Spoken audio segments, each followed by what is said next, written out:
and what our proactive support for districts could look like potentially. So our reporting core requirements was discussed, what kind of efficiencies and what our vision for future systems could potentially look like. So a lot of us that aren't in the district, a lot of things that came up was, what does this look like from a district perspective? So what we've got on the agenda for today, which I'm kind of excited about, we've got a couple presentations.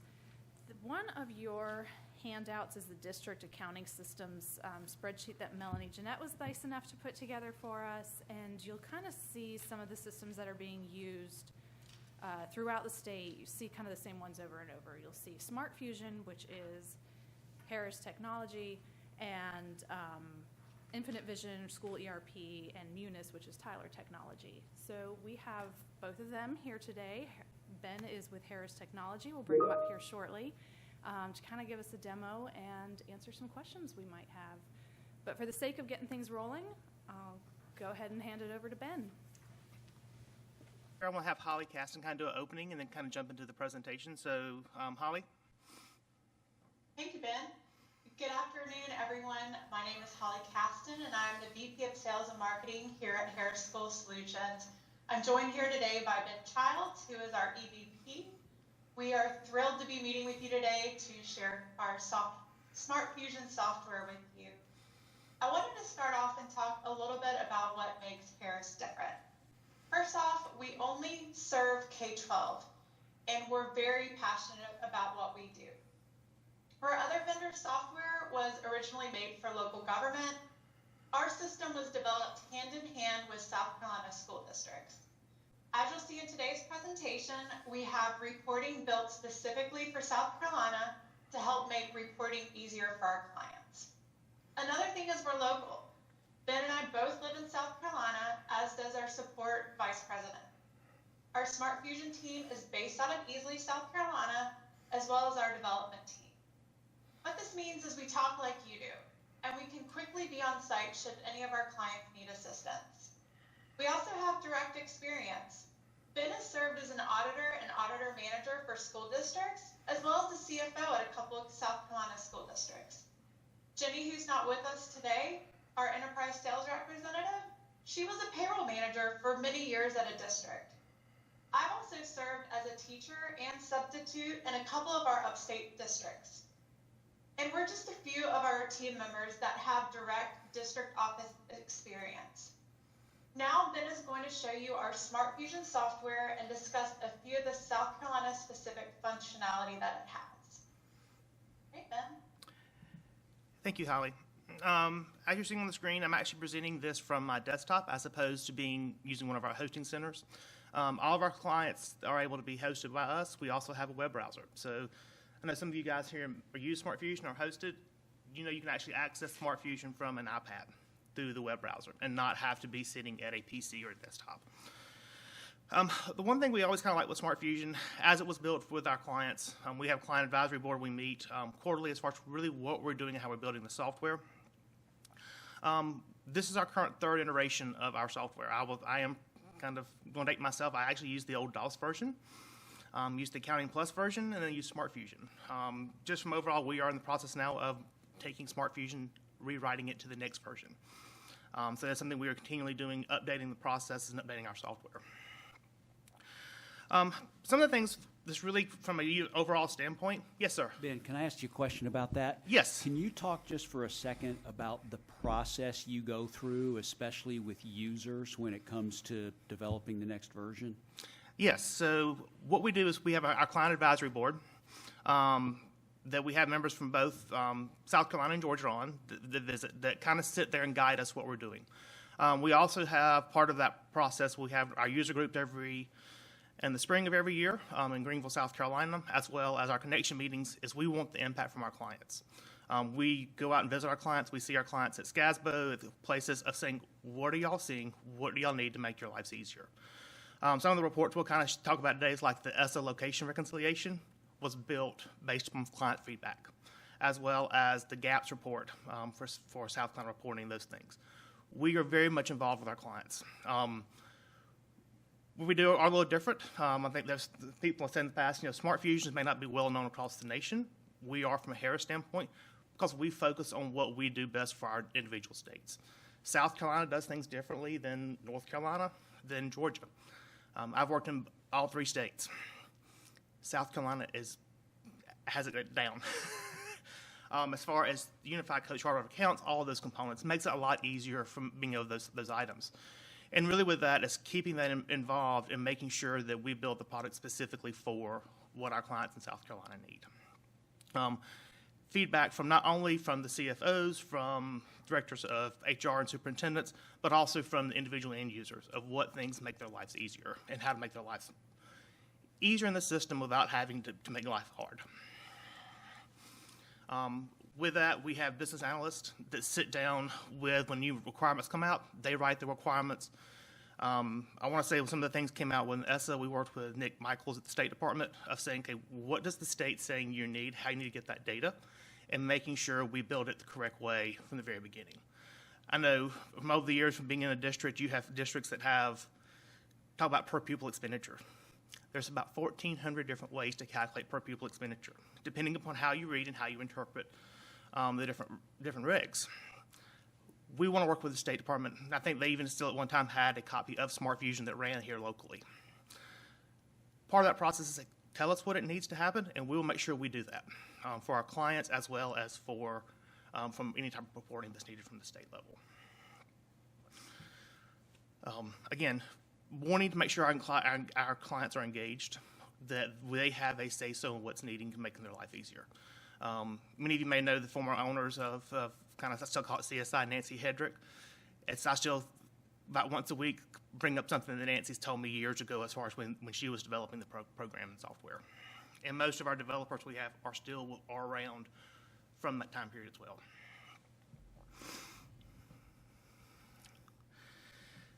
As I mentioned, we really kind of make sure to make it easy for people to get in and understand what they need. Parts of Smart Fusion, everything is driven out by modules. User security can be done easily. But really, what I always want to kind of look at is just kind of look at accounts payable, just from a navigation standpoint. We know that there's a lot of turnover across all of the districts. I get calls all the time, well, hey, we've got somebody turned over, can we come help into a district, whether it's in South Carolina, Georgia, or other states. We know there's turnover. So part of that is making sure that our system is built so that an end user can get in the system and figure out what they need to do and get out. Part of that is our menu icons. All of our process icons inside of Smart Fusion are driven by the next step you go through. So it's a logical order as far as entering a voucher, going through the process of approving vouchers if you're doing approvals, printing your check proof, printing your check registry. It gives you that step-by-step process. And if you have new individuals coming in, within our help topics, we also have full checklist. This is the accounts payable checklist. It literally goes through and tells you step by step of what needs to happen and then the process and the order. Same thing for payroll. It gives you every single thing of making sure that they know what not to miss. Throughout the system, as far as the help guides, everything we do is updated constantly. As far as anything's released, it's all sent out, it's done. We have provided several books here as far as just some handout information for you guys to grab. We also send an electronic copy of it as well. Some of the individuals for state reporting, again, looking at the fund ledger, which is really the heart of the whole system. It keeps everything together. Reports, and we mentioned that that's the location reconciliation. Easily go in, click print preview. And this data, I think this district sample data has about, would be equivalent of about 35,000 students. It pulls all the data easily in being able to go through and look at the data in the reports as far as what's needed. We do keep track of anything that has made changes from the state level as well as from the individual departments within the state of making sure we update this information when those changes are made. Other reporting from a standpoint of just the items we have in the system, the district data, GAPS report. This is a report that was built directly based upon feedback from clients. typically used for federal reporting. I will date myself. I remember the old days of when you had to send in and fax your claims to the state. Some people in this room, when they would get the emails from me, they'll get the email, they'll call, your Title I claims need to be done right now. Where need you claim? You could do it real quick and fax it down to the state.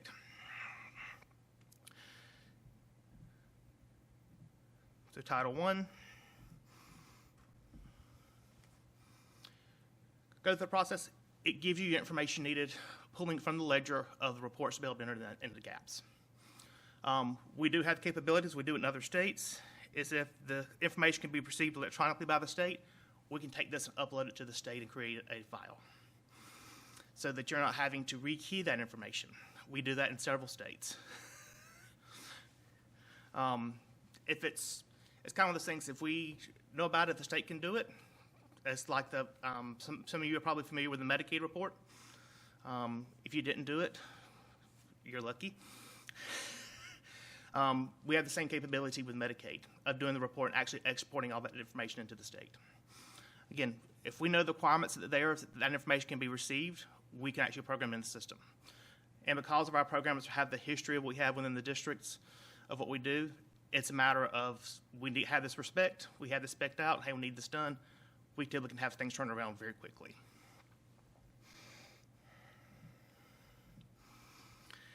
Some of the other components I always kind of touch on within side of just the system, because the other thing is, we've got the ledger, we've got the accounts, fund ledgers. The other areas we always is looking at your personnel staffing. I still call it PSC, Professional Standards Commission. I always have to kind of hold that there because Georgia's is PSC. But South Carolina Educator Interface is being able to export the data back and forth from the state.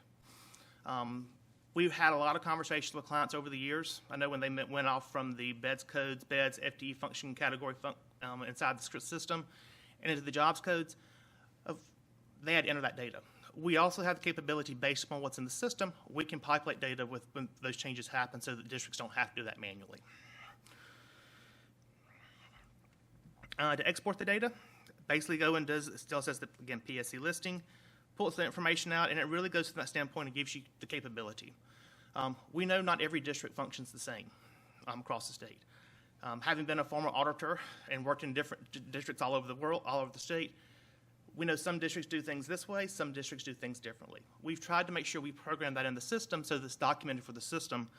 Prime example here for PSC or SE Educator is you have the option of being able to pull salaries from payroll or from budget prep based upon how you're using the system. And part of our process is really going through and helping them, clients that come in, understand how they've done things in the past and how things we can be readjusted and make things easier in the future.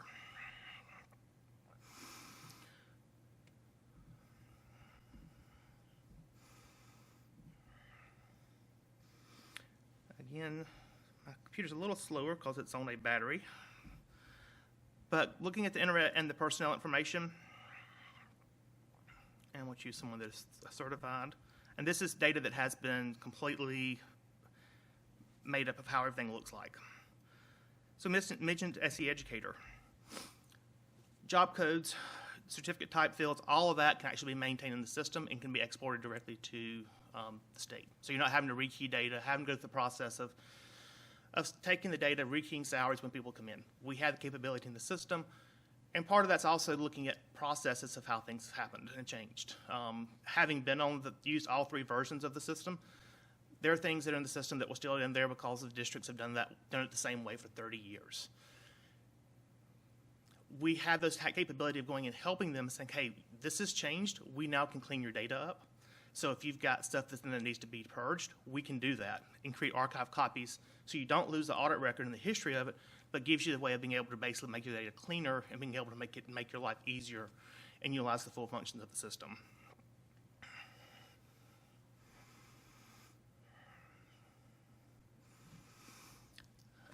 Other things just from a South Carolina reporting, project reporting, all the grant budgets, all those kind of components can be done.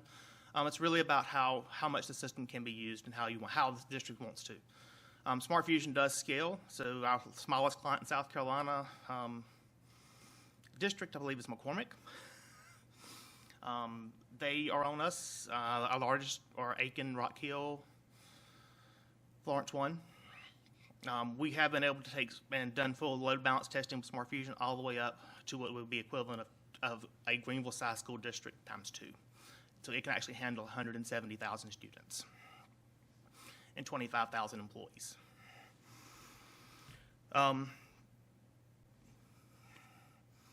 Again, really built from a standpoint of making sure that we do what we do for South Carolina. Having been basically majority of my entire career here in South Carolina, got started as an auditor here, worked in several districts, kind of come full around. It holds a special place for all of our hearts of making sure we do what we do well for our home state and for South Carolina. Again, most of you know as far as any reporting, like as with Insight reporting, some of the things I've kind of thought back in the past is because I know some districts, I know North Carolina goes and they report stuff every single month to the state. Could the Insight data be used on a monthly basis? Those things that we can do. It's whatever's needed. I know there's a lot of talk regarding EdFi as far as getting the EdFi requirements, getting that data pushed out. We've done EdFi. We have another system in Texas that does both SIS and ERP, full EdFi compliant. So it's really, and we also have another vendor here within the state that some of you may not, does the unique ID for students, eScholar, is part of the Harris family. So we've got a lot of that data and those components of being able to help and handle any things that may come up from the state level as well as from individual district. What questions do you guys have? Ben, I know this may seem like a little bit of an odd question, but you're used to that from me. So, so I know it's real easy when you do a presentation to talk about all the good stuff. What do you guys feel like you're not there? What are you still working on, or what do you guys feel like you could still work on and get better at? Especially when it comes to South Carolina education. Great question, Larry. And so everybody knows Larry hired me out of college, so he got me started in my 3 years of accounting, worked with Shelley Allen here in the Columbia office, and office went down, and I traveled for almost 2 years. The things we can do better is really making sure of looking at clients' data of how they're using the system. Because Smart Fusion, it may look very similar how over the several years, there's a lot of functionality in that system that has changed. Prime example is we have full capability for accounts payable workflows and approvals, electronic. We have 3 districts in South Carolina using it. There is no need of having to pass paper around the offices. We have it in the system. There's some changes in that processes from that standpoint. Some of the other things as far as what we have, and there are things we're continually working on, is being able to bring in all the applicant information. One time there was, many of y'all may remember Sarah, when they had all the information, you could easily pull that information in. Now that we've kind of gotten away from Sarah, don't have that centralized component anymore. You have Frontline, you have PowerSchool, you have all these different systems out there. We are able to build components and do that integration, but also knowing that you still have to get that data in the system. So part of that process is really making sure that we bring more integrations capability of what our systems have. The one thing, having been in a district and also been an auditor, is the ERP is a system of record of so much information. So there are times we're kind of protective about that information going in because we don't want junk going in the system, and then we're having to explain to an auditor or to a client of why something got really, really messed up. So we do have those requirements. The one thing, and I will show y'all that we are in the process now of working on, is dashboards.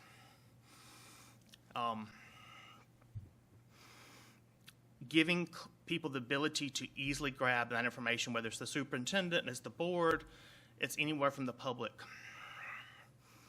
Power BI, we've actually built these, so I'm actually kind of the one building some of these on the background, just from the standpoint of I know what my board wanted to see every month.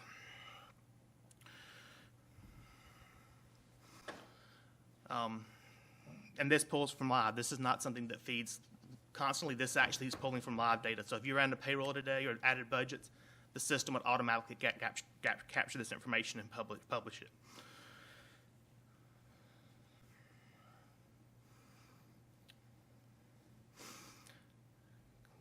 FTE and salaries. So if I click on the primary school, it actually shows you and references that information across every one of the graphs in real time. If you wanted to look at teacher staff, FTEs, and by locations where they were budgeted, all of that capability. This is stuff that we are actively working on consistently of getting that information out. From that standpoint, and also building those components of what we have. We do have integration engines that we have built as far as doing full live feeds from like other applications. We'll always ask people, give us that information. If you've got an API, we'll hook into it. A lot of times we get pushback from the districts, not from districts, but from other vendors that we don't want you to use our API. A prime example, we had an API with ASOP for years. It was running one of our York districts. Frontline got rid of that API. They quit using it, so they had to go back to the manual import-export, where this was actually done live. So you enter the data in the system, and it pushed it into the other systems. We already have stuff built for that, such as level data.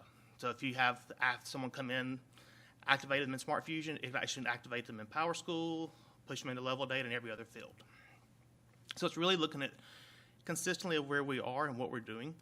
I will say, as we're looking at building the newer applications where we are, there are certain functionality that you can do in a desktop application that's almost impossible to do on the web. Part of that is making sure that we don't lose functionality. So we can't go from where we are now and losing that capability. And that's one of those things we're working through, making sure we do that, because you can't go backwards or having to lose that functionality. Can you give us an example or two? What you're Yes. looking at, talking about? So inside of Smart Fusion, look at budget reports.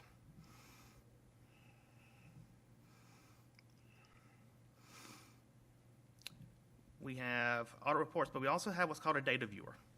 The data viewer gives people the access to be able to look at the actual data inside the system and look at the fields. You cannot do this on a web application because it opens you up to SQL injection errors.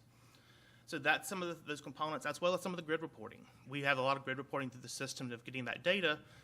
The issues with going to the web is you have to make sure that you're not opening that up to from a standpoint of a SQL injection error.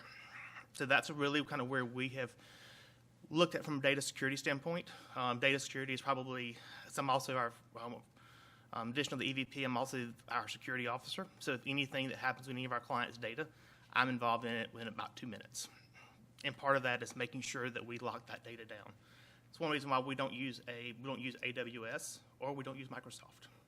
We have our own data center that we host all of our stuff in. That is privately that we control everything from the front to the end.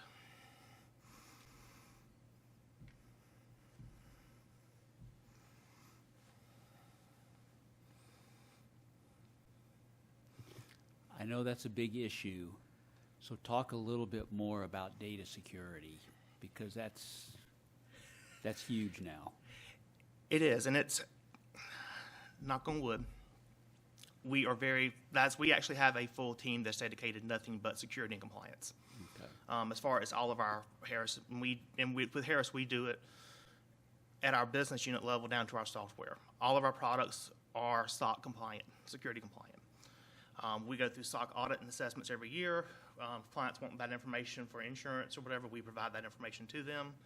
From that standpoint, the other things as far as just understanding the databases and the database scheme, any data inside of Smart Fusion that is personal identifiable, name, address, social security, date of birth, every single piece of that is encrypted at both rest and transit. So if someone did get the database, social security number, you wouldn't see the social security number, it would actually be long encrypted.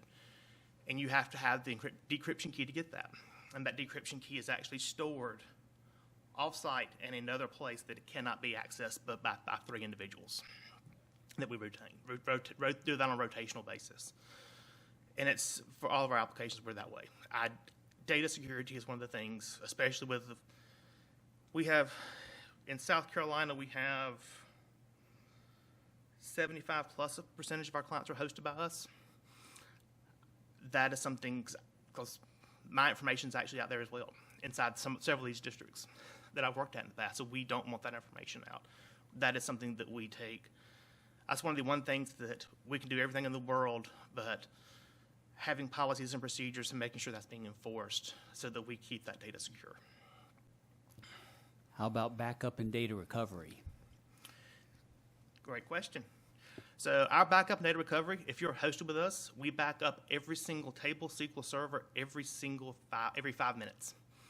Full snapshots, full backup. And as far as off-site disaster recovery, we back up everything we have in our primary data center at 12, 3, 6, 9 a.m. and p.m. gets backed up to a secondary data center that's not even part of our primary data center cloud. From a data recovery standpoint, as I have had this, I did this when this happened to me when I was in Cherokee years ago. My fixed asset accountant deleted all of my assets, all history, everything, 45,000 assets. She said, "Here's my letter of resignation." I said, "No, because you do Medicaid, and I don't want to have to do Medicaid." And so really what we did at that point, we called, at that time, CSI, and we've actually even increased it better. They said, "Give us 30 minutes." We had the data recovered. We've had clients that have done things that were on premise with IT, didn't know what they were doing, and basically got rid of their entire database. Every one of our clients in South Carolina, even if you're not hosted by us, if you're on-prem, we still have part of our Service Plus agreements that came out years ago. We do a nightly backup of all that data. So even in a prime example, Aiken's not hosted with us, we back up their data for them, so we always have at least a 24-hour recovery of any data that's lost and throughout the system. Larry, I had the distinct pleasure of being one of those who had a data breach last year, and we came back from Thanksgiving, and that's when we discovered, and we still did not have any trouble making AP and payroll at the next cycle. So we're talking days we were back up, and we were completely locked down. So, and we did move from server hosted to web hosted when we did that change. Experience is a great teacher. I have been in that, when I was in my last district in Georgia, we had that problem. And it was immediately, I said, I want the service off. I want them hosted by Harris at that time. Because you don't want to run into that situation of having to not meet payroll. And I will say from overall, from just a service level standpoint, if we know of a client that's had an issue, we have stuff that we can deploy on site or into our cloud environment in a matter of moments. We've actually had a client in California, the 5th largest district in California. They were hacked all on-prem. All of their backups were encrypted. They had no backups. The only thing they had is they had a server that was sitting, that they just updated, that was sitting turned off. We went, grabbed the server, brought it into one of our data centers, and had them back up and running within 24 hours.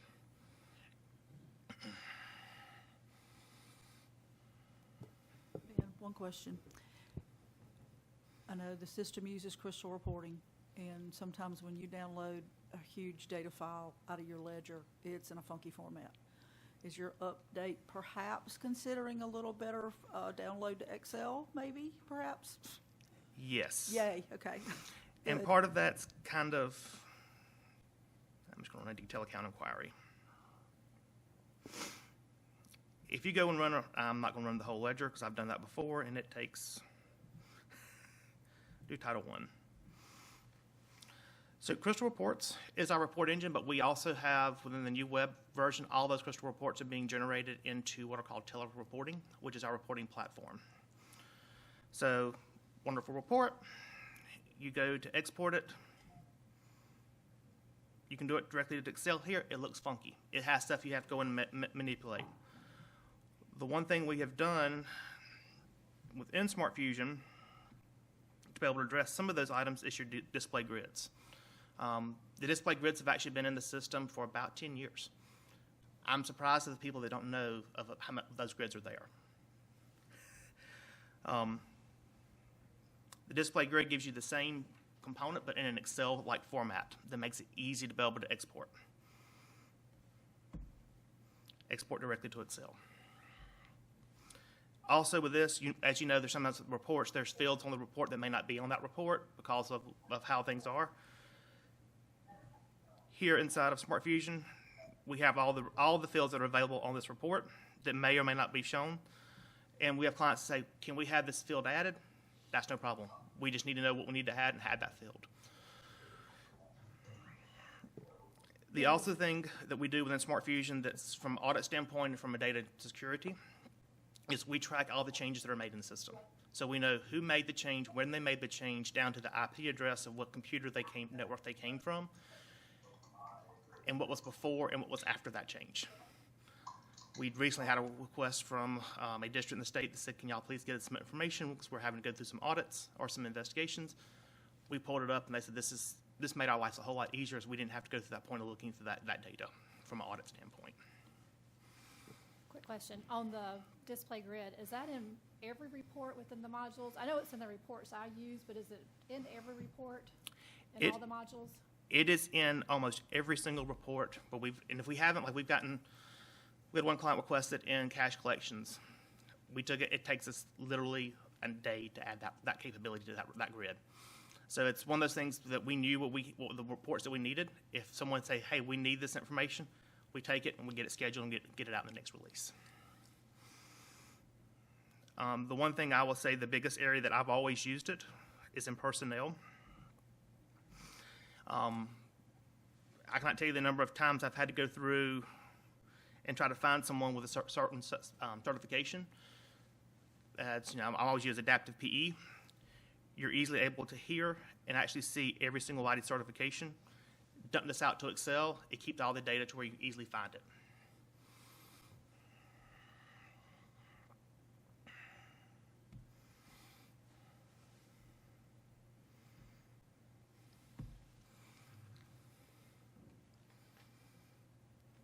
Any other questions from anyone online or in here? Ben, what would you say? What are some of your biggest clients outside of South Carolina? Like how big do you go? Our biggest client on Smart Fusion is because Smart Fusion is only in Georgia and South Carolina. We have a couple in Pennsylvania, but we also want to make sure that we stay very close to what our clients need and what they are. So it gives us that flexibility of being able to meet their needs. Our largest district in Georgia is 52,000 students. They pay, have 6,500 employees that they pay. And when we did load balancing testing, we got their sign off and basically took their data and merged it with 3 other districts to create a district that would have basically 30,000 employees. And we were able to process it.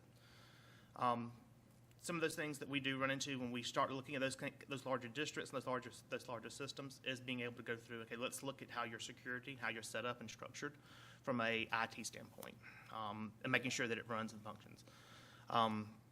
With that district, they actually came over to us in 2012 off a customized AS400 green screen.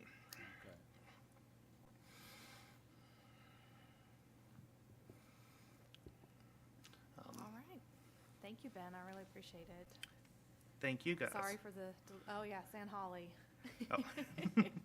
Yeah, sorry I couldn't be there today. I'm stuck in frigid cold Charleston. So no. never thought I'd say that. Ben and I were talking about, never thought he'd say Greenville has no snow and Charleston does, but here we are. So definitely appreciate you guys having us here today.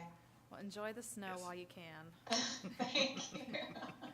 All right, and I'm sorry to Tyler Tech for our delay getting started, but Dana, I think I saw you logged in earlier. If I could get you to introduce your team from Tyler Tech. Yes. Good morning. Or afternoon at this point. It's afternoon now. Yeah. I'm Dana Robertson, and we're really happy to be here, and thanks for giving us the opportunity to come before the committee. And my boss, Carrie Ferreira, is also joining us today. Carrie is the Senior Sales Director for School ERP Pro. I'm the Account Executive in South Carolina. And we've enjoyed our interactions with Kendra and Rebecca leading up to this time, and put together some information, hopefully that will be useful and valuable for the committee and your objectives that you're working on. Carrie, I'll turn it over to you. Awesome. Thank you so much, Dana. And Holly, I saw some pictures from Charleston, so stay warm. I know it's insane over there. Thank you. All right. Again, thank you, everyone. Thank you, Dana, for the introduction. Again, my name is Carrie Ferreira. I am the Senior Director of Sales for School ERP Pro, our K-12 focused product line with Tyler Technologies. And as Dana mentioned herself, she is our account executive here in South Carolina. I'm going to first introduce you guys to who we are at Tyler and really give an overview of our K-12 focused product, School ERP Pro. We're going to talk about our intentional innovation approach and to really highlight how districts can benefit from seamless integrated processes. I will tell you everything that you're going to see and hear about today is functionality that is already built into our system and being utilized by our clients across the country.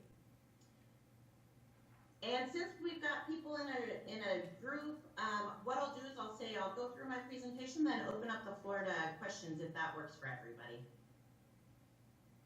All right, Tyler's K-12 education suite of solutions is really comprised of our ERP for finance and payroll, talent management, and for managing everything HR and personnel. We also have a student transportation product line that really ensures students are transported safely to and from home and school. Tyler does hold the state contract for student transportation within South Carolina, and most districts across the state are taking advantage of that innovation there. You may have heard of Tyler Drive or MyRide K-12, the mobile app.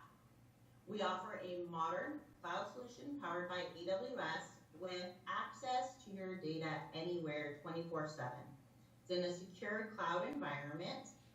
Our complete solution suite is really what sets us apart, I would say, from other vendor solutions in the market today. And unlike other software vendors, Tyler can provide a district-wide solution from one single source vendor. So who is Tyler? Well, we are US-based and we are 100% solely focused in public sector software. That means specifically for our School ERP Pro, we've been supporting schools for well over 40 years. And we partner with over 3,500 school clients across the country. We are proud of the successful long-term partnerships that we've built with our clients, and specifically those in South Carolina and across the country. I will tell you that I think our 98% client retention rate really speaks volumes to our software capabilities and honestly our ability to deliver on our commitments as a technology partner. I think it builds to that trust that we've had over all of these years. School ERP Pro, to set the stage, is a fully integrated solution for finance and HR that is designed specifically for K-12. For small or struggling school districts, School ERP Pro isn't just a tool for efficiency, it's honestly a game changer. It's going to help districts reduce costs, improve data accuracy, really enhance their decision making, comply with regulations, and streamline their operations. The end result is a more effective and efficient school district. It's where they can better support their students, staff, and the community. School ERP Pro, if we're looking at this as an entirety, is a true all-in-one cloud solution. It's going to offer a variety of different advantages for managing a school district's financial operations. School ERP Pro will help districts create more accurate budgets. So we're going to provide detailed financial insights, forecasting based on districts' projected personnel costs, and real-time tracking of encumbrances and expenses. There is an integrated position control that's really going to ensure only budgeted vacant positions are filled, really helping to watch districts not overspend in that space. This can be particularly helpful for districts that struggle with staying in those budgets. As small or struggling districts grow or improve financially, their needs change. School ERP Pro is scalable, meaning that as the district expands, we can expand with them. Maybe as they're adding new schools or departments, we can help add modules and help them grow with functionality. Doesn't require a complete overhaul of the system. You'll see that there's 3 unique advantages of School ERP Pro that I've outlined here. I want to talk through those for a second. The first is going to be budgeting with personnel salary and benefit cost projections. So this is going to allow districts to build budget scenarios based on things like different salary schedule movements, or COLA or benefits, increases and position changes. School ERP Pro actually encumbers the entire district's personnel cost so that they can more easily and completely know where they are with spending at any point throughout the fiscal year. And they can view these savings for any vacancies. One of the last things I want to highlight on this screen is going to be our position control. So this is what tracks the FTE for each school, grade, and department. There's movement that can happen easily between positions, and it's tracked with automatic creation of vacancies. We can even help districts find and fill open positions with many of our add-on products. With integrated position control, only budgeted vacant positions are able to be filled. All right, we're almost ready to jump into our software, but I wanted to lead with 3 really big things right here. And it's really a district-wide solution translates to other key benefits the districts aren't able to realize when they're using multiple systems from multiple vendors. So to touch on some of those key advantages, I want to first call out centralized real-time data. It's seamlessly connected across all departments to really serve as that single source of truth for making those operational decisions and reporting. When you have data in one place with your finance, your human resources, in all of your school campuses, they can collaborate more effectively. Small or struggling districts often lack large teams. So staff might be stretched thin, they're wearing too many hats. School ERP Pro helps automate and streamline many of the administrative processes, such as payroll, accounts payable and receivable, and purchasing. You guys are going to see some of those examples of what it looks like in the software today. Many districts still rely on paper forms, spreadsheets, and manual data entry. School ERP Pro can replace these with automated workflows. That means it's going to cut down on the time spent on processing forms, tracking documents, or reconciling financials.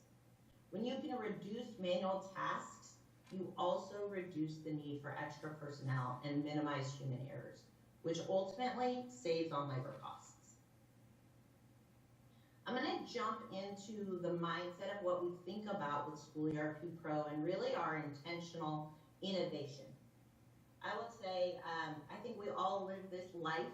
Technology is constantly transforming the way that we live and manage our lives. And here at Tyler, we're committed to continually investing within our solutions to leverage all of the new technology that will really empower school district staff.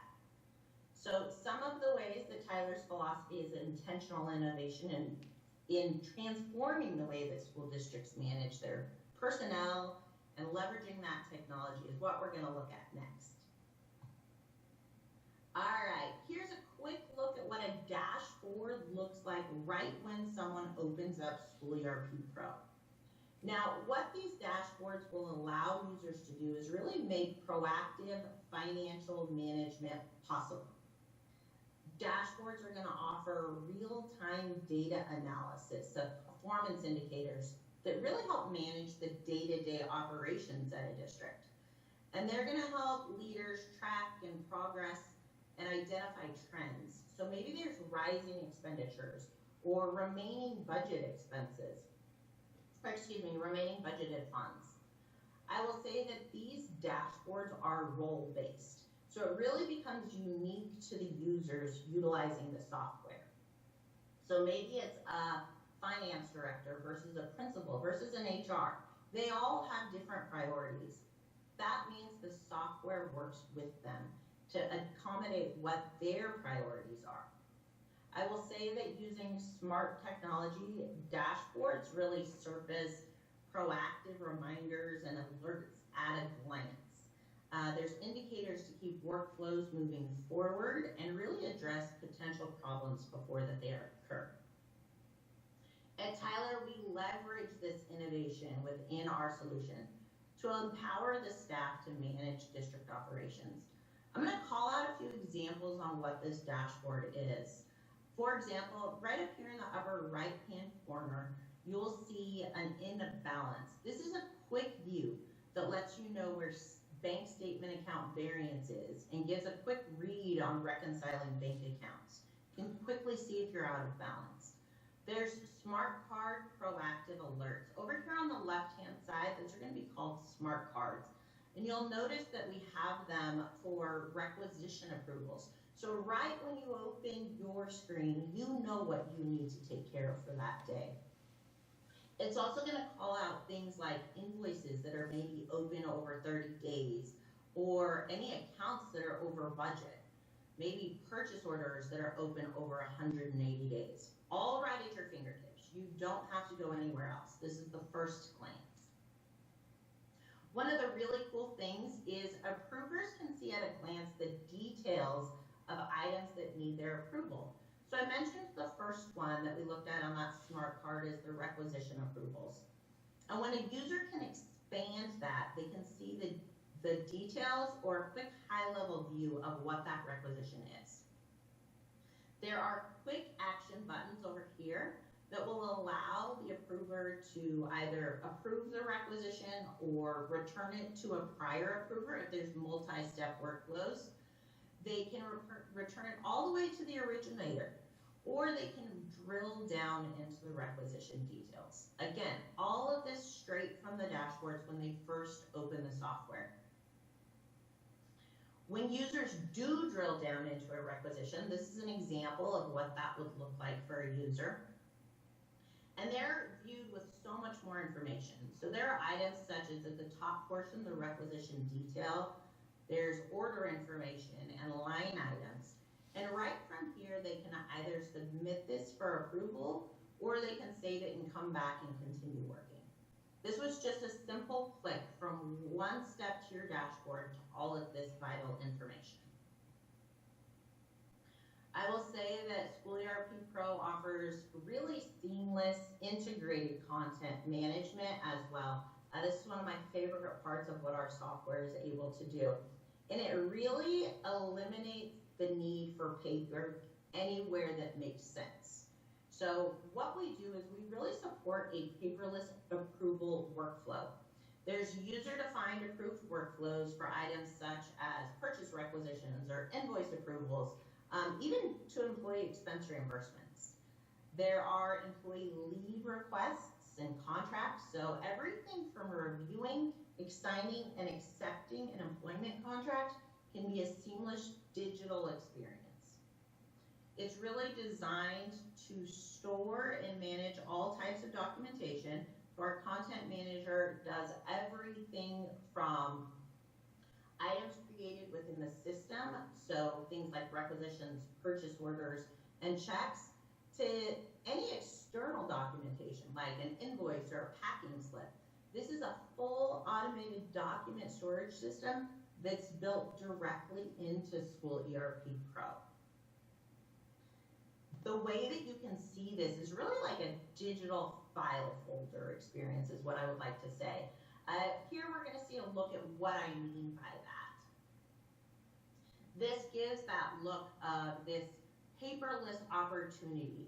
Everything that applied to that invoice, requisition, purchase order can be found directly with the click of a button.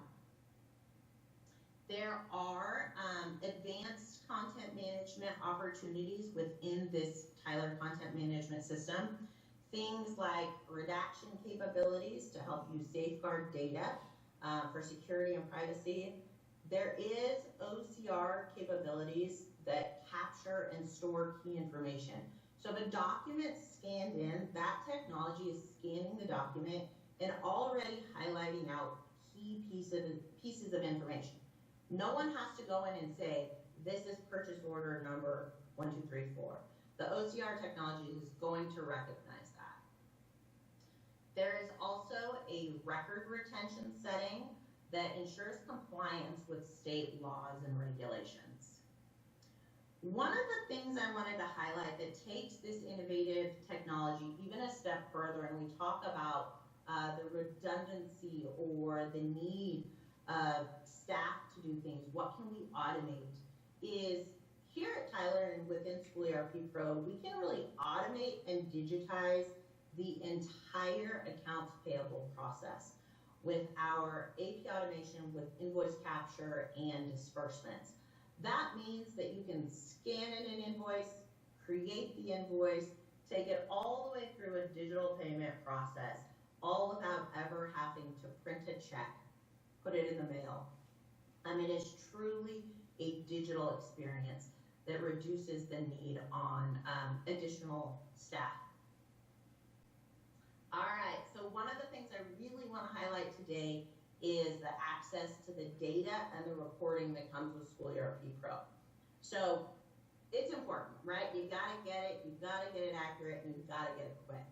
And so that's really quick access to information. So time spent searching for information in different systems or paperwork really reduces with School ERP Pro. Staff can find the data that they need, honestly, in seconds. And it's going to allow them more time to spend on strategic priorities, like instead of an administrative task. All right, so with that, let's take a look at what I mean and just highlight a few of these things. So there are multiple ways to access data and report on information within School ERP Pro. We're going to see some of that in some future slides here, but I want to just highlight some of these user-centric reporting layers. There are smart cards and charts, what we just saw within the software, that really offer those tools to dig deeper into the data and make those decisions. For districts that are maybe struggling financially, administrators can really help pinpoint specific areas where costs can be cut or where resources can be utilized. There are hundreds of standard reports as well as ad hoc report writing capabilities within our smart grids. And I will say for school districts, and especially our smaller ones, they often face challenges with keeping up with complex regulatory requirements. School ERP Pro automates many of the compliance-related tasks. We do utilize state-specific analysts, which means that we have staff that are solely focused on South Carolina and the reporting requirements needed for the state. It allows us to adhere to those federal and state required laws. The system ensures that these reports are timely, accurate, they reduce the risk of penalties or any missed deadlines. I will say that School ERP Pro includes all of the state and federal reports mandated for South Carolina school districts. There's custom report writers that if district needs something specific, they have capabilities to do so. Again, let's take a look at what I mean when I say these interactive reports or smart grids, or how can we get to this data? I'm going to call us back to that dashboard that we first looked at today and call out on the right-hand side a smart chart. So these are things built into the software, live and being utilized. And this is an example of a smart chart for tracking monthly expenditures. The graph is interactive, so that means if a user can drill down on any part of the chart to really see in detailed information. For this one specifically, we can drill down and see journal detail. Here's what that would look like. You'll notice from the monthly expenditure smart chart, we just click on that and users drill down to see the details. This was date specific by chance, so it called out the date of September in this. And this is really how the data is showed in a grid. So when I mentioned ad hoc reporting, or how can you get to your data? How can you make it useful for yourself? This is one of my favorite parts of the software. I will say that grids are utilized in every part of the software. They're fully exportable to Microsoft Excel, CSV files, PDFs if needed. The thing that's beautiful with Excel is they will report out directly as you see them. So a GL account number looks exactly like the GL account number. Dollars look exactly like dollars, and it's just a seamless process within that. Using the grid, we can really highlight contents. So if you want to filter or see different information, you can, utilizing these buttons, hide columns of data, you can sort, you can filter, and really save these layouts. Once you get the layout the way you like it, you can save it and load it anytime in the future. What this does is the specific columns of data can really be selected to view or hide in the smart grid. So here I'm saying, here are some visible columns that I want to show today, but maybe I want to see what else is there, or maybe it's showing me too much.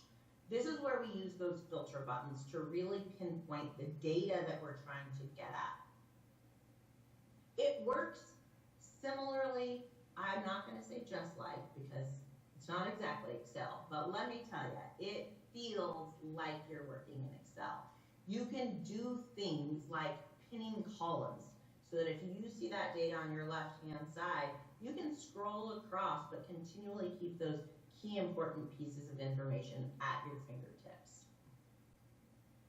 The smart grid does allow you to be able to, as I mentioned, export this to Microsoft Excel and CSV formats in any way that you need to. And this is where they can be saved. So these are user defined. So the way I might need to look at data in the system might be different than someone else. So I can create my own custom grid layouts. Not only that, maybe I've built some great grid, and my friend down the hallway says, hey, I want to use that grid too. I can make that public and share.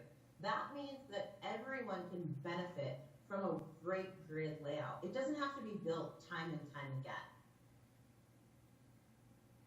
It does allow you, as I mentioned, to save this specifically. So this is an example of just how data can be at our users' fingertips, unique to the way that they want to use it. I hope this gives an example of how much data means to us and how we leverage that to help our clients and our districts. I will say the next slide is going to show state-specific reports for South Carolina. I did mention that we have state-specific analysts whose sole focus is to work directly with the state on what the requirements are, how we can utilize the data better, how we can really partner with the state to make sure that they're getting the information they need, and also helping those districts identify where they might be benefiting more or less within something. With that, I want to thank you guys for your time and open up the floor to any questions that you guys might have.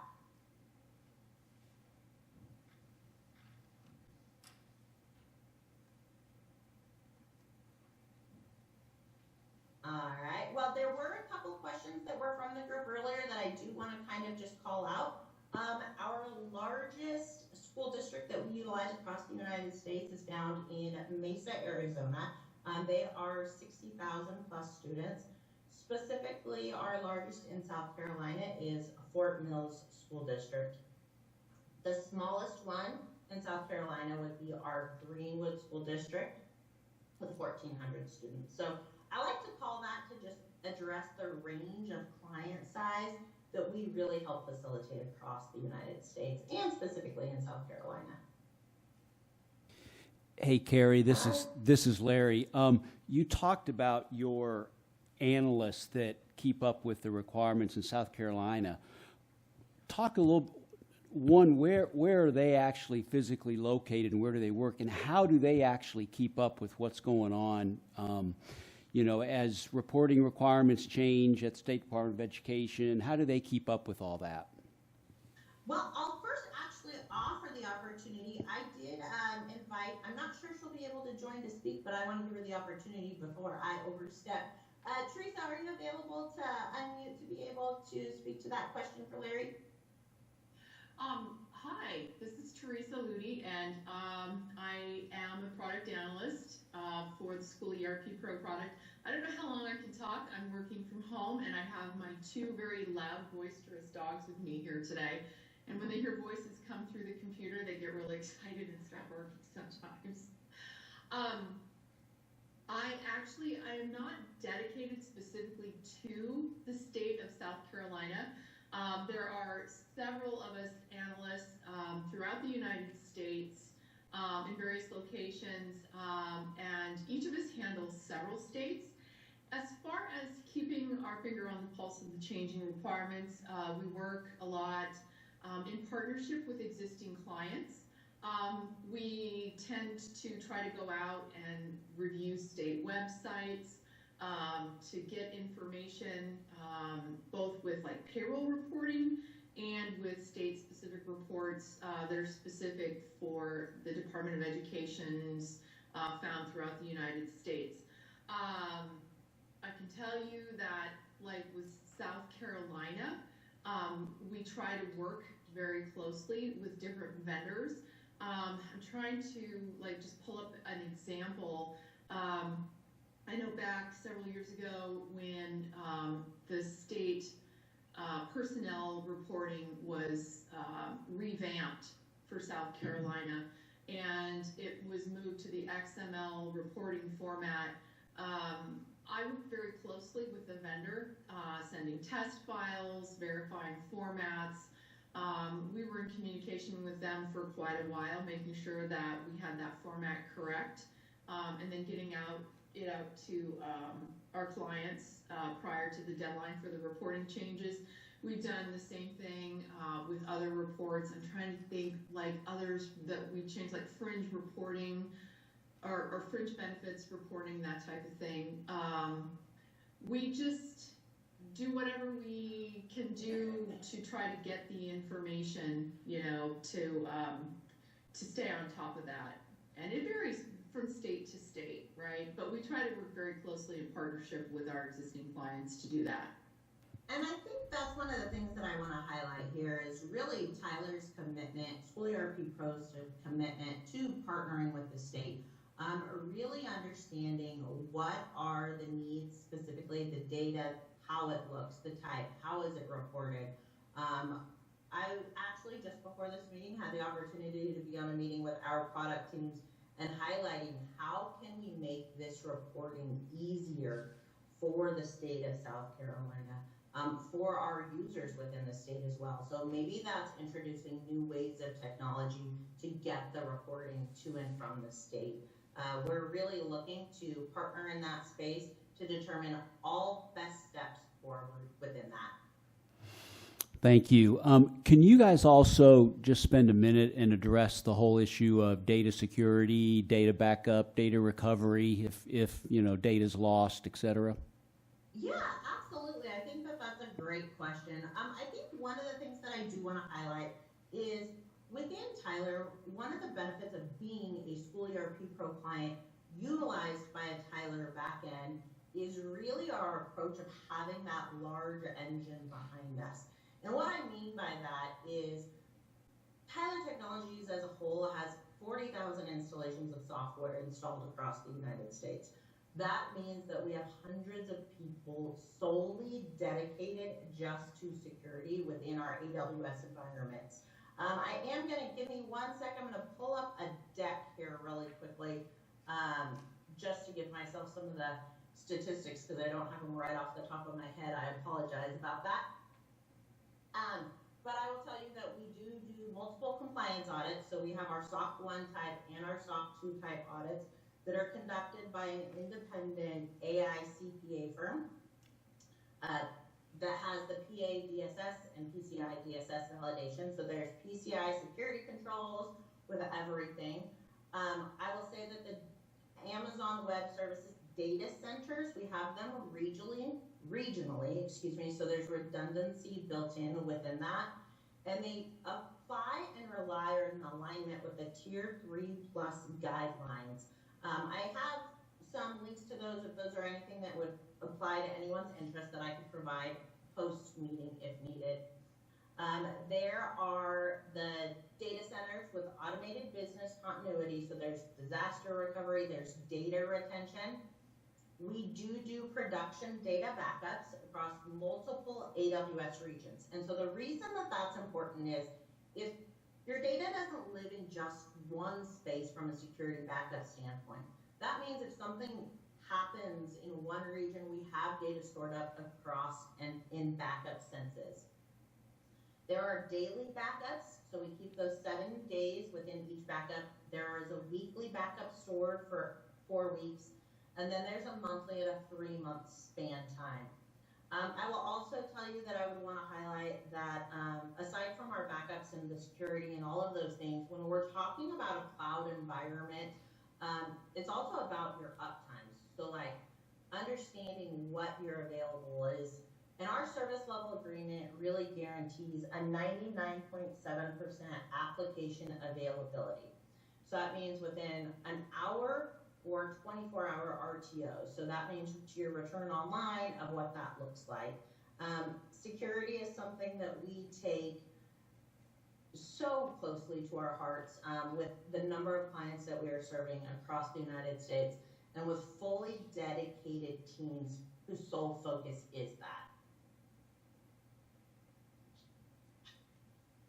So what does it look like if you have to help somebody with data recovery? Can you just talk about that process briefly? Absolutely.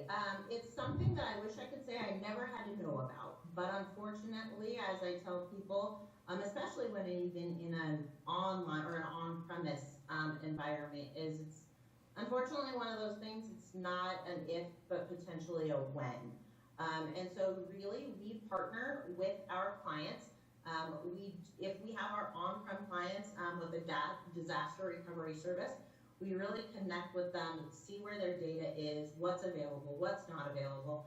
I have even had success stories of our support teams helping rebuild if someone didn't have, if they locally on their premises, not in the cloud, weren't adhering to some of the backups, that we've helped rebuild data from the ground up to get payroll out.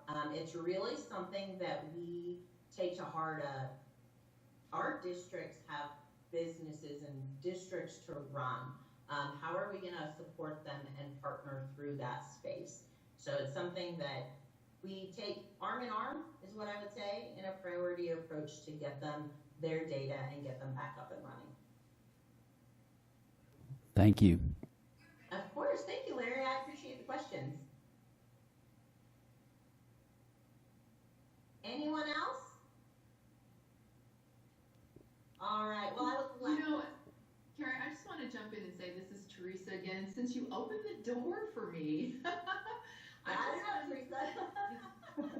just want to say that, you know, I moved onto the product team from support, right? I got my start with Tyler, one of the companies that was acquired and came under the umbrella of Tyler Technologies. And I've been with the organization in one form or another for almost 17 years. And I got my start in support. And I just want to say that I have been part of teams of support people and product people who have not gone home, right? Or who've not quit working because we had clients who had some sort of a data issue with their self-hosted data and they had to get a payroll out. And we are absolutely committed to doing what needs to be done to assist our client districts with doing what has to be done in order to get bills paid and employees paid, and we're very committed to that process.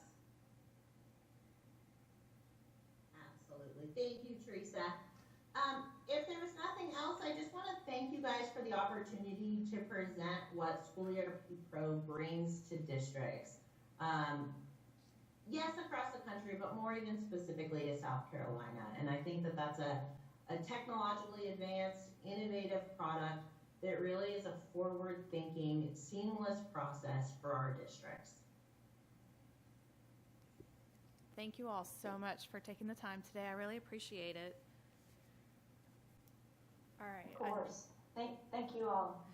I know we have a few folks with some hard stops at 4 o'clock, so just kind of move things along. But real quick, is there anything else anyone in here or online wants to add to anything? Any thoughts or experiences that you want to put on the record? No? Okay. All right. So just moving right along, one of the things that we talked about in our last meeting was the list that Amy was kind enough to put together for us for the reporting from the district level. My team kind of got together and started to identify the provisos or the statutes that were required for each of these, that related to each of these reporting requirements and what those do. And I know one thing we were really hoping to do was to find something that we could eliminate, and unfortunately, sorry, not going to happen right now today, but You can combining some would be nice. yes, but one of the things that came up was a lot of this data that we're asking for, and everyone's favorite subject, insight. I know we heard about that a lot in the last meeting, but that information is detailed down to the school level, and it's used for a combination of report cards. The Education Oversight Committee uses it. It's used for the ESSA reporting. So we kind of started talking, and I've got my local district reporting expert in the room too to correct me if I'm wrong on anything here. But started wondering what we can do with that insight data. What can we use it for? How can we manipulate it? That insight data that we get, can we write a report and have a subset of that information coming to us to automatically have those ESSA reports run? A lot of what ifs kind of came up in a conversation we had last week. So we're kind of looking at this as phase one. We're going to identify, and we're probably going to continue to build on this report, because I know Melanie was saying she's identified a few other reports that we can add to this as well. So while we're compiling this one comprehensive uniform list that we hopefully could eventually provide to us at the state level and also to folks at the local level for use, so that we just have one list that we're all working off of. But what are the overall reporting requirements, and how do we get that from the districts? We have data's only as good as the data that's put out there. Wouldn't want to have garbage data coming in for garbage reporting. So how do we compile the information? Do we get it from data extracts? Do we have it come from the districts and hit a dashboard and have some indicators to kind of eventually move to a build out of a dashboard where we could use that data to identify struggling districts, any variances in fund balances, any variances that we're seeing or unusual activity in expenditures.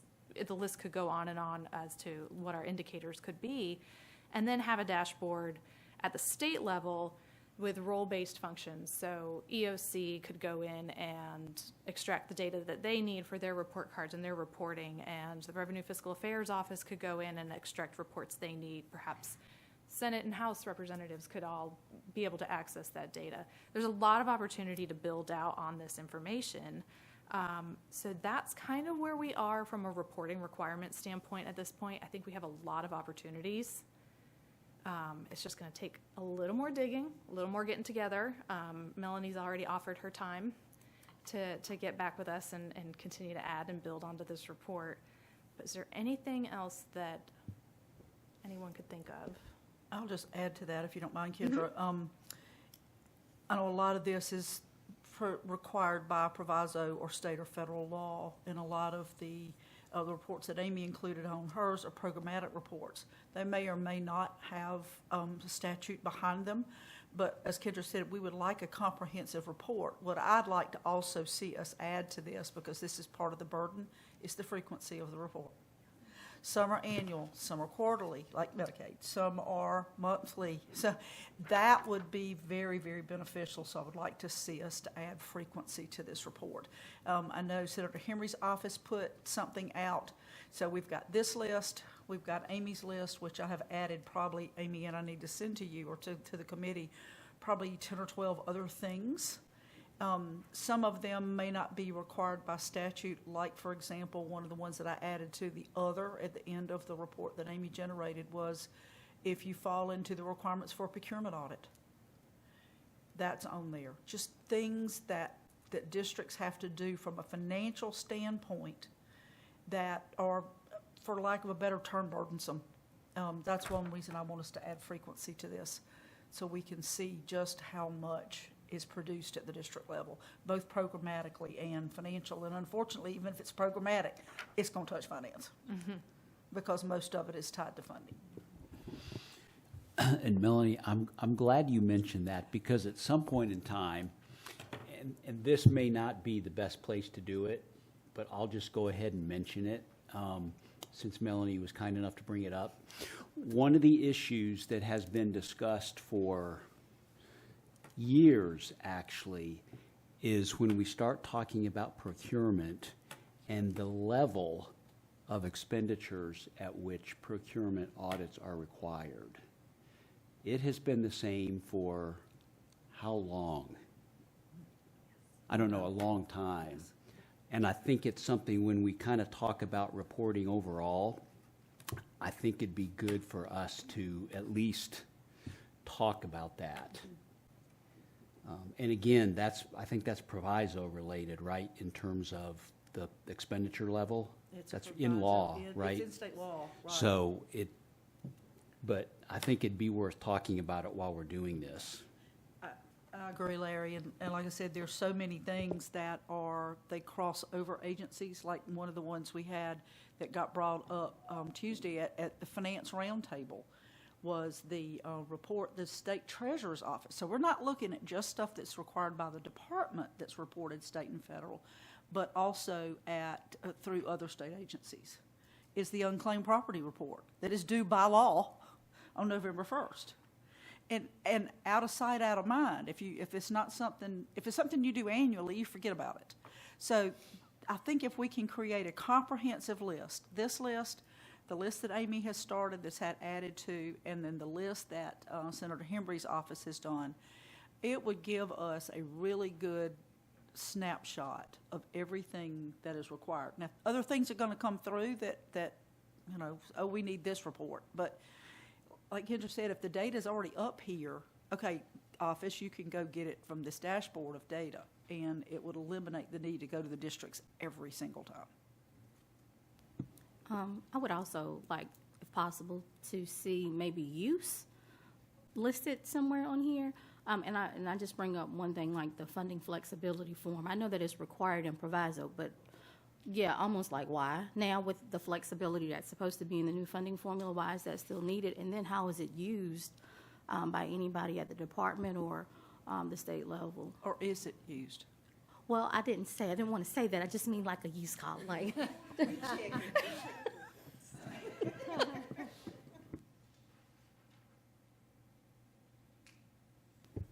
right, no, that's good. I mean, there's no point in doing reporting if it's not being useful somewhere. So yes, absolutely. All right. Well, if we want to keep this rolling, I might pass it off to Rebecca for our next steps. Okay.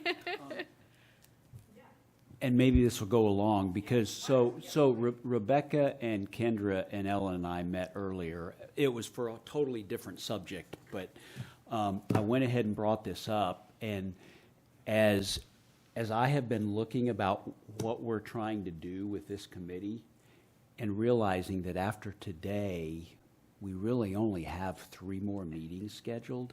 2, actually, yeah. There is no way that we can even begin to get done what we really need to get done. So Ellen did mention that, this first report might almost kind of be a draft report, in the sense that we identify things, but we don't necessarily address everything, that it may continue to go on. But one other suggestion that I had, and it's just a suggestion, and it really may be a bad idea, and that's okay. I know you guys will tell me. But if we are going to get together and actually meet, why don't we just plan to meet for longer, so we could actually like if we would meet for half a day.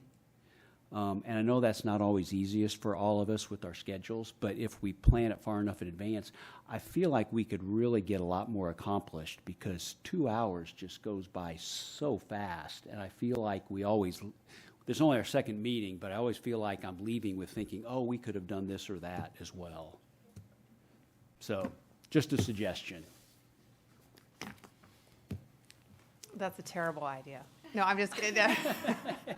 No, I really like where you're going with that, and I completely agree with you. I wanted to talk through some of the things that Kendra and I have talked about for next steps.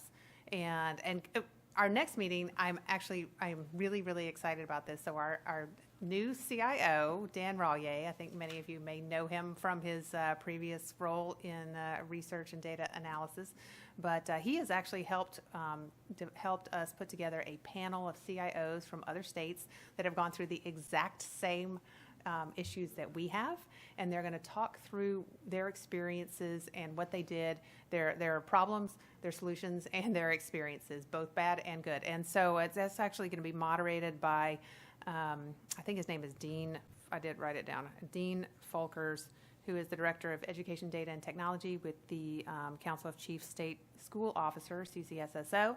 And we will have the CIOs from North Carolina and from Georgia and from Wisconsin.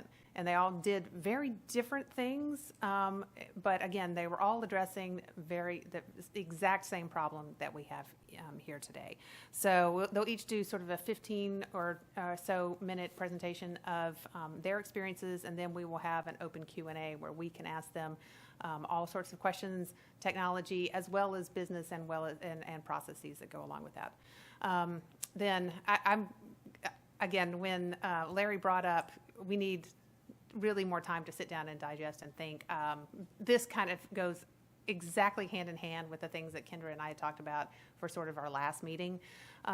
Really taking an opportunity to sit down and do exercises where we get together in small groups and summarize and categorize our needs and the steps to address them. And I think when we think of all of this and we hear all of these, we hear from vendors and we hear from speakers, it is a very, very big and complex issue that we're dealing with. And the ability to sort of separate it into, I want to say, digestible chunks that we can look at each one separately and start to build solutions or build plans to address each of those makes it a little bit easier. Sometimes I like to break apart. I come from a data world, but I like to break it apart into sort of mini projects. Mm-hmm. And, we just think of this big systems. That's what we call it that. But if we really break it down into, we're dealing with sub components. So I like to think of as data capture, data management, data analysis, and data reporting. And I think if each one of those is a little more simplistic. Data capture is really talking about bringing together the financial data from districts' accounting systems to a common state platform in an automated way. And today I think it was great because we heard from 2 software vendors who really cover the majority of the state. There's just, I think, 3-4 different districts that have a different vendor. And both of them are extremely effective, and the districts really are very successful working with them. But we have a gap in terms of our ability to get the data from there to the state level where we can use it. And so we have the entire spreadsheet that Kendra went through where we're asking for a lot of different data at a lot of different times, not just for us, but for federal reporting or for other state agency reporting or for others' various usages. And but we're not doing it in a consistent or automated way. So if we think of how do we address that the first part, the data capture, and then again have an opportunity to sit down and do exercises where we all think about that together. The next part, data management. So once we have all the data captured, how do we ensure that the data is just in the same format and is valid and consistently so? And not just the first time, but every single time it comes through. And then also gets out to all the different parties that need it, or they know how to access it. Oh, yeah. You've got it in the right place. Well, you're jumping ahead to my number 4. Oh, okay, sorry.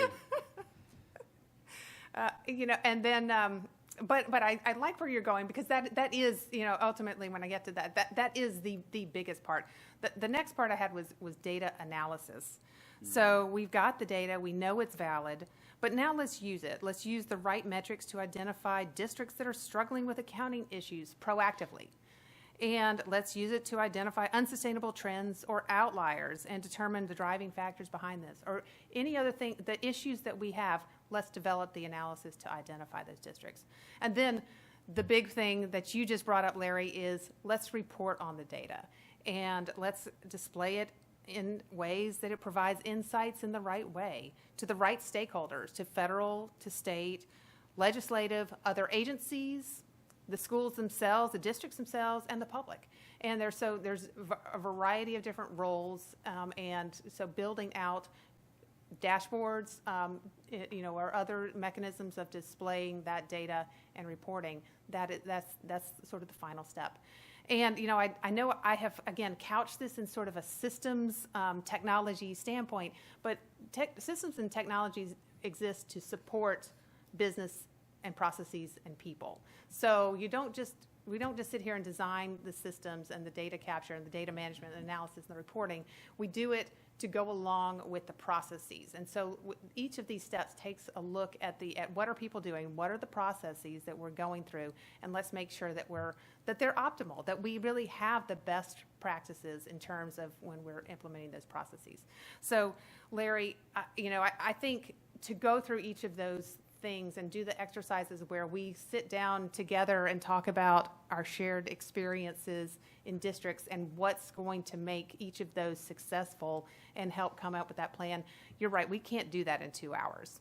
And and if that's something that the committee would like to do and spend that last section, last session, we'll have a facilitated session with somebody who will help us move through it appropriately. But we can absolutely do that if that's something you guys would like to do. I'm getting a lot of nods around here. So. I think otherwise we won't even have an interim report in May. Okay. Well, good. Okay. Well, then we will work on planning that then. I know we have a date on the calendar for that 4th meeting. I can have our people. To me, the challenge with that, though, is I don't think that date is till like the 1st or 2nd week of April, right? Because there isn't one in March, so it's not. So I assume we could have a longer meeting then, and then we would have another meeting after that. We can, certainly. We can add one. Mm-hmm. Yes, to come back and review sort of our distill everything in the large meeting, and then pull it together and review it and make sure that we're tweak it, make sure that we're good with the messaging. Right, and I know we can evaluate after every meeting. Okay, do we need another one sooner, or for how long, or whatever?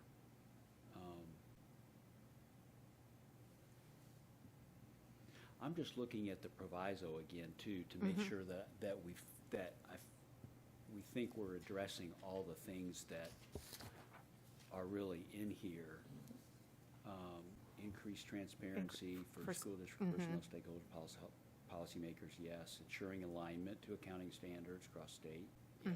Ease of reporting, yes. Consolidation of multiple reports into streamlined reporting format, yes.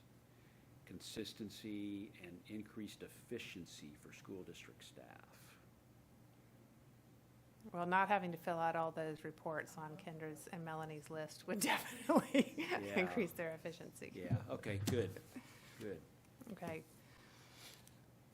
Well, good. Then we will work on, if everybody's in agreement with that, and I see mostly nods, I don't see anybody saying no, but we will work to schedule those meetings out and get those facilitated. So I think I'm really excited that I think it's an opportunity to really build that effective technology and that support effective processes, to support our students and ensure that our educational funds are managed effectively and set a standard for excellence in education financial management. So I am so thankful for everyone that is on this committee and part of the effort to take us there and really set the course for our schools and our state. Thank you. Very good. Thank you. I'll put this out for everybody because Kendra and Philip and Rebecca and I've talked about it. Maybe amending the proviso that's currently in there. We've talked about it. Saying that we will issue an interim report and continue our work and then decide when we think a final report could be done, because we've all talked about it. There's so much that can be done, and we simply cannot have a viable report by May. We cannot. It's too much. Correct. I agree. Okay, well, let's see how these, we'll see how our next two meetings go. But yes, I think You are exactly right in terms of, we won't have a report that says, do all of these, or you know, A, B, C, D, and it's finalized. But I think we can have sort of an implementation plan. Yeah. And that the committee could then extend to help oversee the implementation of that plan, yeah. And then you guys are going to work on updating this even more, so when we meet next time, we'll even have a better Even feel. longer. Yeah. All right. Longer and All wider. right. All right.